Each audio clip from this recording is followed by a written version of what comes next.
Most days at King's, you'll find the volleyball or basketball or badminton teams practicing or playing here in the gym on the southeast corner of the campus.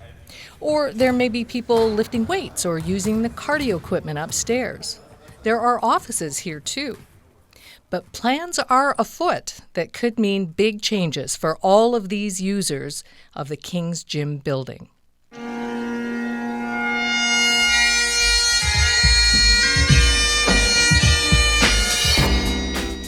Welcome back to the This is King's podcast, where we explore all things King's and what makes this small East Coast university wonderful, sometimes a little weird, always unique. I'm Pauline. I teach in the School of Journalism, Writing, and Publishing here at King's. And today on This is King's, someone at the center of the planning around that new big change on the southeast corner of the campus. Ian Wagschal is the Director of Facilities Management at King's. Ian, welcome. Great. Thank you, Pauline. Let's just start with a wee bit of background here. How old is that building that we're talking about, the gym building? Oh, well, so it was designed in the late 1950s and then was constructed near the end of that period and then in use at the beginning of the 60s. So that would make it pretty close to 65 years old. Yeah. I mean, it looks like it fits in with the theme of the much older campus, though. And what kind of shape is it in? It's a functional gymnasium, and beloved by many, and in particular the floor surface in that gym. Everyone who's been there loves it and is very excited about using the gym for that reason. But the reality is that it's an old building, and it has seen better days. The condition of the building is poor, and is nearing the end of its life. Okay, so in a nutshell, what's the plan? So basically, the university has been looking at actually a broader perspective in terms of where we would be putting our journalism and writing and publishing program for a very long time. That's us. That's you. It's very exciting. Yes. And so after looking at many different options, maybe extending some of our existing buildings, adding additional floors, most of the other buildings on campus just simply aren't able to carry or, have the extra load of extra floors be put upon it. And our campus is enclosed. We've used basically all the space that we have. So our option really is to look at one of the buildings that we would remove, and the gymnasium, partially because of its age, but also because being in that corner of the campus, it also offers us some real opportunities, especially for connection maybe to outside of King's, such as Dalhousie, but also other people along the streets, as a really great place to house that new school. Now, having said that, we still want athletics, and athletics is a very important part of King's. We've had some recent successes. Lots of them. Yes. And so we want to maintain that. So the building still needs to be a gymnasium. And then lastly, but not near the bottom of the pile, is that, we have a housing problem in Halifax, and in particular a student housing problem. And it's even further exacerbated by a housing problem in this direct neighborhood. And so we also want to use some of our ability to build a residence component into this building, because we have some generous headroom allowed to us by the new Center Plan B bylaws that have just been put in for the city planning. So you can go taller. So we can go taller. We can also currently look at basically how would this building interact with some of the other communities that maybe haven't been served as well at King's. So one of your podcasts was on with Trina Roach around the Mi'kmaq communities and how journalism in particular, but all of King's is definitely reaching out to those communities. And so making sure that this building, maybe in contrast to our colonial past, being the King's College, this building would be a place where those communities would be welcomed, where someone who was from the African Nova Scotian community or the Mi'kmaq community would feel very comfortable coming themselves or sending their children here to learn journalism or writing and publishing or participate in athletics or live in the residence. Mm-hmm. I want to know more about all of those things, but you're kind of the person who's meeting with lots of groups around campus right now talking about this plan and the early steps of making something happen. Tell me a bit about you, because you have some background in the architectural world, right? Sure. So, not too many people when they're 12 years old wake up and say to themselves, I want to be a facilities manager. It's not a common... Really? No. All of us find ourselves here sort of through interesting circumstances. And for me, that began with architecture. I really love buildings. I love architecture, and I love construction. I was fascinated since I was a child and loved to build things myself. And so I ended up in the architecture program at Tons, which is now Dalhousie, for my bachelor degree, and ended up doing some design work around town, especially for developers, but also for some of the institutional clients like Dalhousie and the provincial government, the federal government. So having done that for a while, I learned that actually my skill was less in design and more in the management of construction projects and putting it all together. So I ended up at Dalhousie working there in their project management group as a part of facilities management at Dalhousie. So that's building many, many, many renovations. So eventually this opportunity came at King's, and I was really excited. It's a bit of an expanded role for me because I'm not just doing projects here. I do the operations and maintenance as well. But certainly this building and what this building means is directly in line with what I've always been interested in. Did you know this was coming down? Like, you've been here almost 6 years. Did you know this was going to be in the future? No, I did not. I can remember some of the early discussions with Bill and with some of the people on the planning committees, so that's the CPC committee here, about what the opportunities might be, especially for journalism and writing and publishing. But this has emerged over the time I've been here. That's kind of exciting for you. It is. It's great. And you look happy about it while I'm you're talking very happy about it. Yeah. So back to the project, you mentioned some of the various programs, communities, and so on that it would serve.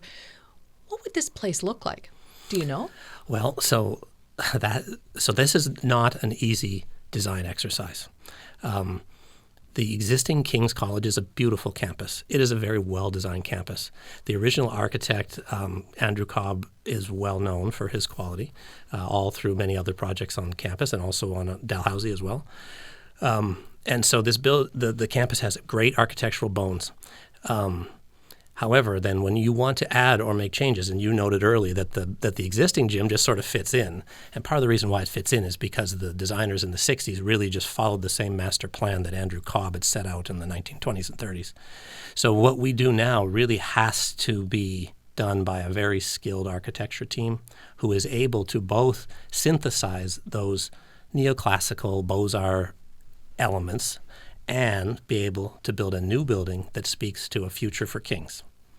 And that future is going to look a little different probably than our past, but at the same time it can't turn its back to the past. It has to somehow coordinate the two.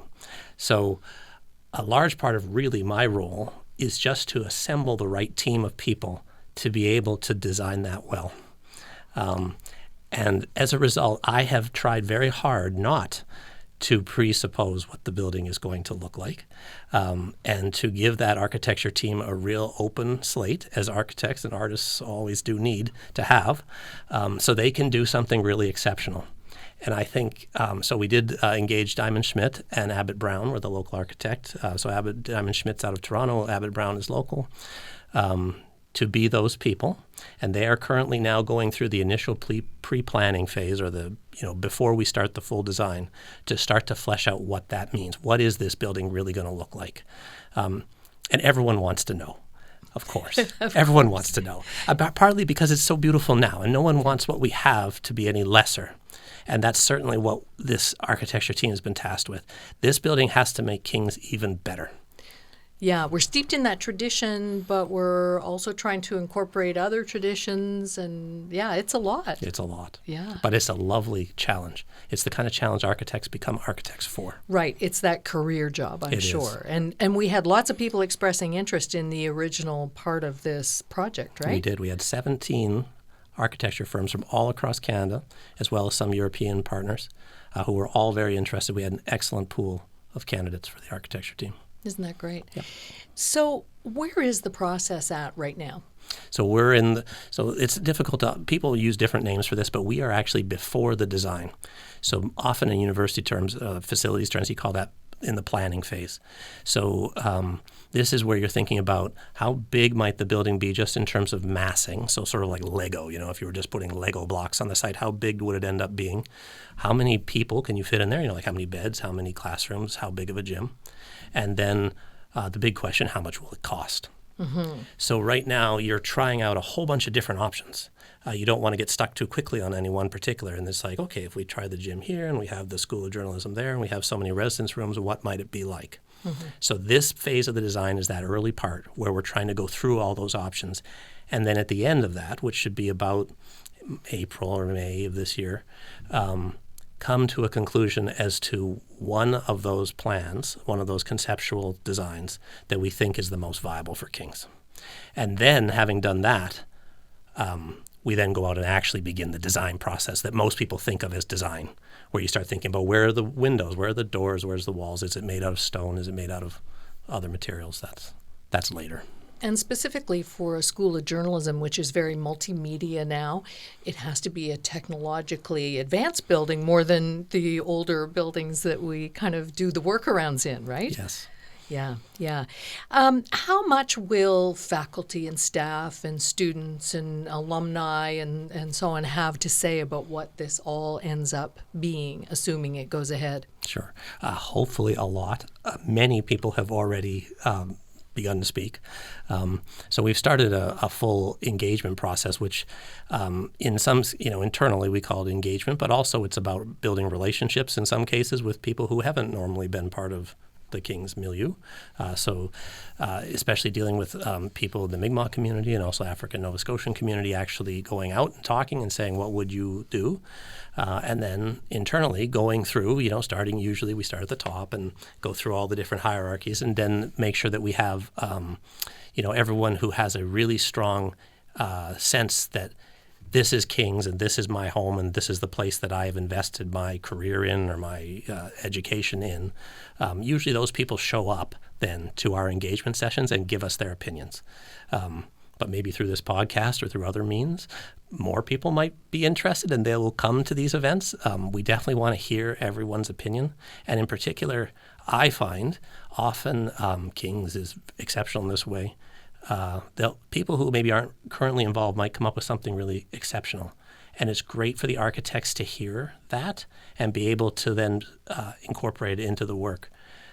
While the architects have experience, they're just learning how to become part of our community. Mm-hmm. And so it's partially so everyone has a say in what they're talking about, but it's also so the architects actually feel welcomed by us and they hear our voices and they become, somehow engaged with us or maybe even fall in love with us in some small way. And maybe a little bit educated by us Yes. in a different kind of way, right? Yes. That's good. You mentioned the money. It's a lot of money to build a building. Do you have sort of a sense of where this could go financially? Yeah. So, it's been terrible, actually, the inflation in construction in this area across North America, but especially here. I guess in a sense we have the benefit of being the place that a lot of people want to come to. And so as a result, we've been having to build, and I mean by we, I mean Halifax and Nova Scotia. So when we started this project, the costs were, and so when we do these kinds of pricing, we do usually a cost per square foot. Costs per square foot have been just climbing. At one portion, it climbed almost, 20% in 1 year. So if something costs $500 a square foot, the next year it costs $600 a square foot. So right now, in terms of how much space we need, the amounts of money we're looking at then would be about 140,000 square feet. And a building that size these days costs usually around $85 million. Wow. It's a lot of money. So we have to think very carefully then about two things. First of all, are we spending our money well on the things that actually provide us the benefits we want? Like you were talking about technology for teaching journalism. We got to make sure we do that right. So we buy the right technology. Mm-hmm. But also, do we need as much space as we say we need? Because, of course, we can save money by either combining or synthesizing different parts of the program together. And actually, this building offers some really great opportunities there. You're talking about housing, student services, maybe? Sure. Or beyond? Well, a quick one with journalism would be doing sports journalism in the gym. So we have a gym, we have a journalism school, we're going to have a studio. Bingo bango. Bingo bango. It's all together. We don't need to build a separate now, what would normally be in many gymnasiums, a booth, a sound booth, or a video booth. It can be part of the journalism school and be part of the education. Similarly, writing and publishing is also a residential program. The students come for 2 or 3 weeks and live here. They can literally live in the building now, and there could even be a gymnasium there for their use. So there's a number of different ways that we're looking at this as being, it has maybe some runoff benefits that are synergies, but not just internally, also externally. So this space would be an excellent space if someone, a community group, wanted to do, say, a book launch, or there was a journalism awards ceremony, and maybe there were some visiting journalists, and we wanted to actually put them up in some place that was appropriate and at the same time local.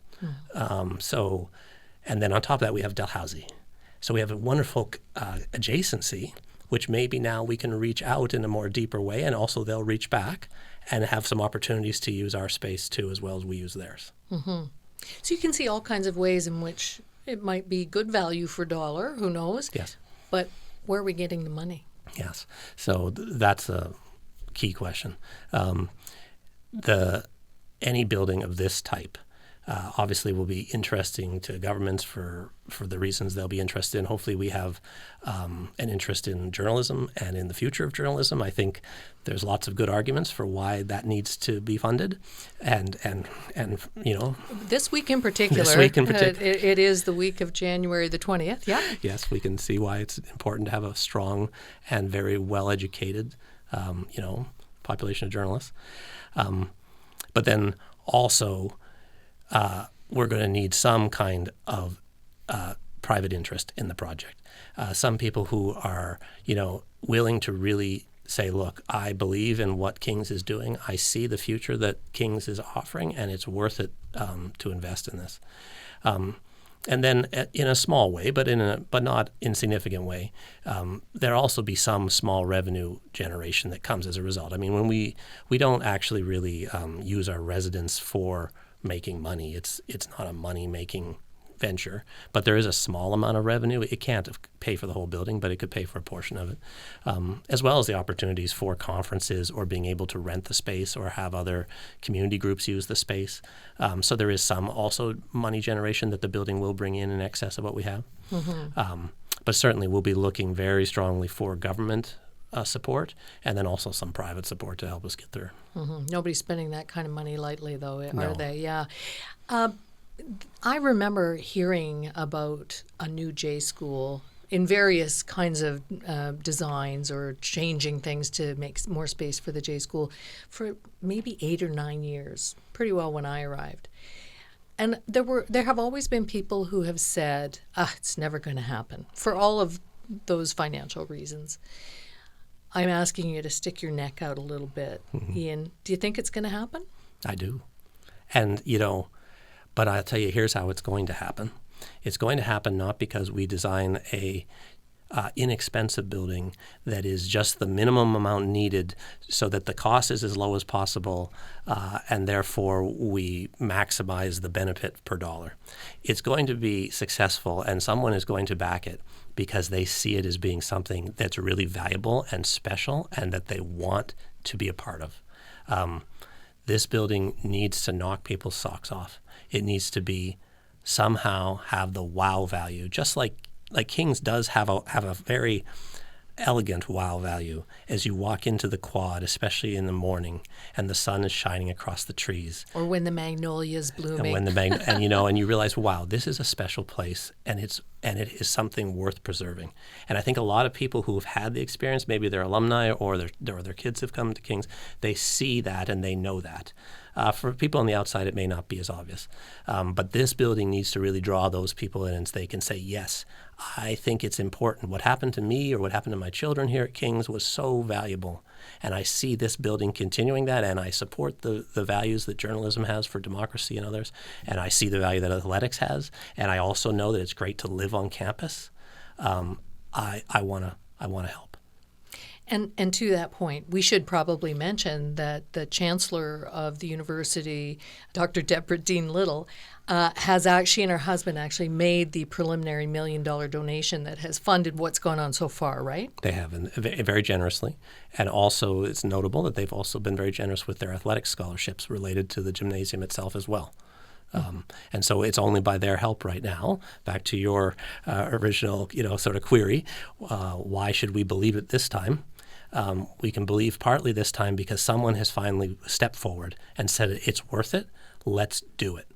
And, we've hired a great team, and that team, I've put faith in that they will produce a building that we're going to have that wow, and that will then take us to the next step, which will be then attracting that broader support. So assuming that happens, when would you expect to break ground? Well, so we have about another 1.5 years of design work to be done, and probably the construction of this building is about 2 years. So, with the assumption that you had the money right away, we could probably say in 4 years, to round that half year off, that this building would be done. But again, that's really going to be dependent on the funding. Maybe when that happens, you and I can chat again. Yes. Thank you very much for coming in. Great. Thank you, Pauline. Ian Wagschal is the Director of Facilities Management here at the University of King's College. And you can find out more about the Southeast Corner project by following links in the episode notes. And also check out our Instagram if you want to see some photos of the gym as it looks now. You can find us at This Is King's Podcast.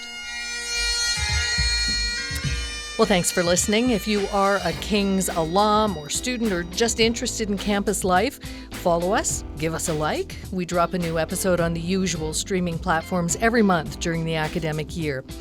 On our next episode, the most Kings of events, formal meal. We'll pipe you in to hear about how an old tradition is finding new expressions. I'm Pauline Dakin. Thanks to my co-producer and technician, Mark Pinio, and our student assistant, Ali Bowes. And thanks to you for listening. If you have a story idea for This Is King's podcast, or just want to share your thoughts, give us a message. We're at thisiskingspodcast@gmail.com. Until next time.